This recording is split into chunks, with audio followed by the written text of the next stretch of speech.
Ghana's fiscal situation is in dire straits. It's in difficult shambles. We don't have enough money. Our deficit is over, I don't know, we have at least a 40 billion deficit that we have to pay for. And the manifestation of government's financial difficulties is in all sectors I've shown you, from the road sector to the health sector to the agri sector to the education sector to government programs. All of this is because of the government's fiscal situation. Now, the e-levy is being projected. I mean, for example, there was a video we saw of Honorable Befi, right? He's the MP for New Job South. He was talking to Market Women. He says, e-levy is the answer for roads. E-levy, free SHS. E-levy, from all the projections, even if everybody pays the e-levy as projected, you get 6 billion cedis. That's $1 billion. The road sector alone, you owe 8 billion. Right? There's so many, you owe fertilizer, there's so many things you owe. So e-levy is being pitched to solve the problem of youth unemployment through YouStart, and then essentially to provide infrastructure. Now, I disagree with even the YouStart. Why? Because the history of government-initiated employment programs has been abysmal. From NYEP to JIDA to LESDEP to LESDEC to MASLOC, it's been a cocktail of mismanagement. Now, look at NAPCO. People are owed 6 months. Youth in this, youth in that.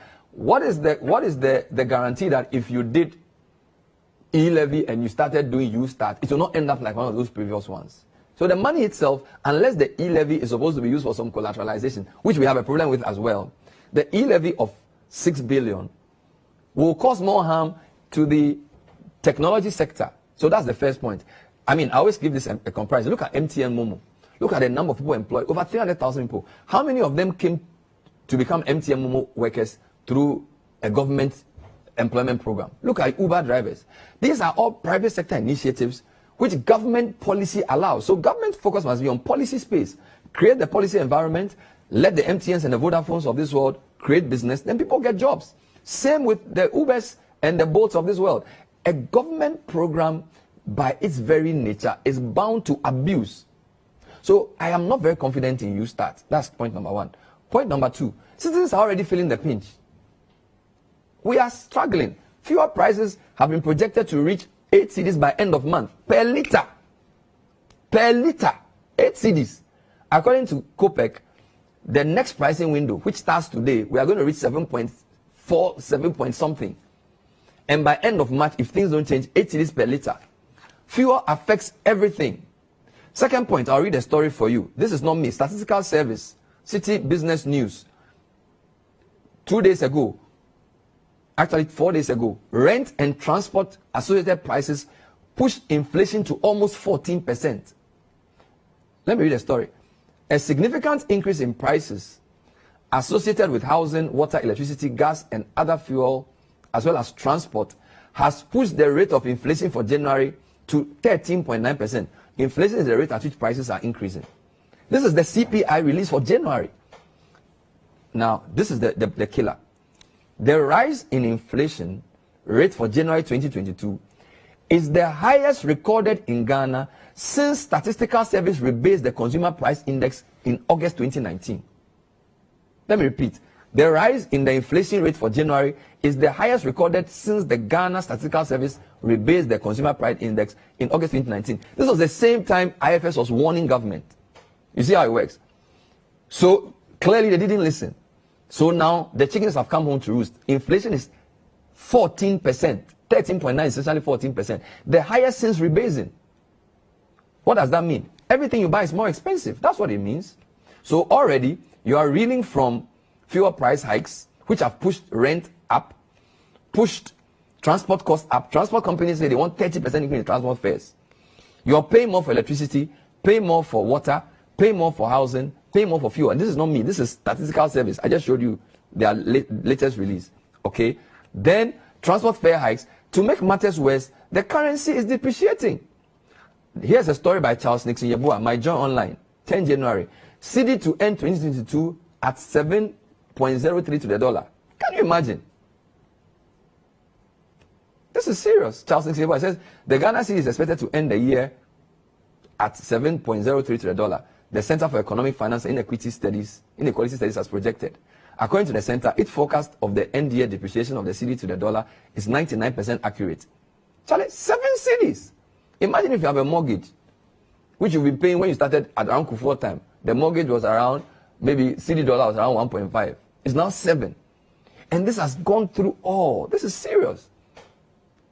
Right? So the reason e-levy is not the answer is that citizens are already suffering from fuel price, inflation, transport fare hikes, currency depreciation. Worker salaries have not increased. There was an initial proposal of 4% increase. Now they said 7%. Can you imagine? Salaries are not going up. Even here, we are struggling to raise salaries to pay. So now you have flattened the salary for over a year. Okay? E-levy, in our view, will disrupt a growing economy, will become a nuisance, and will affect a lot more poor people than wealthy people. So, what is our proposed solution? Well, I have 5 free pieces of advice. Number 1, government must go back to cutting waste.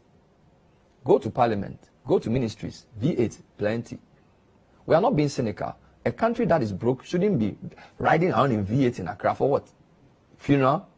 Have a pool of V8s. Anybody wants to go to a funeral which is official, let them hire one. Go to parliament and see how they...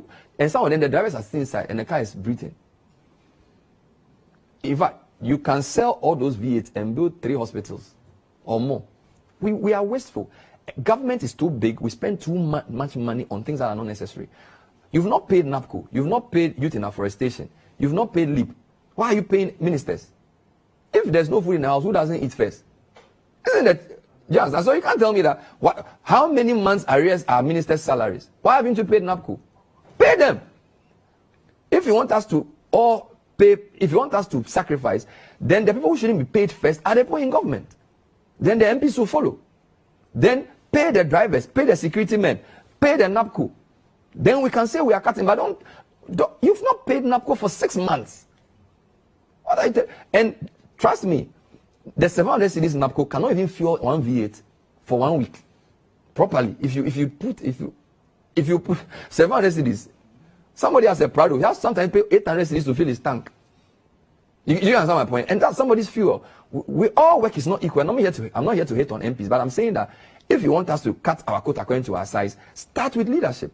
Number 2, the import benchmark value reversal that we believe was a mistake to reduce. The reversal is a good policy. Be bold, implement it. What are you afraid of? AGI has come out to say that it will make us more competitive.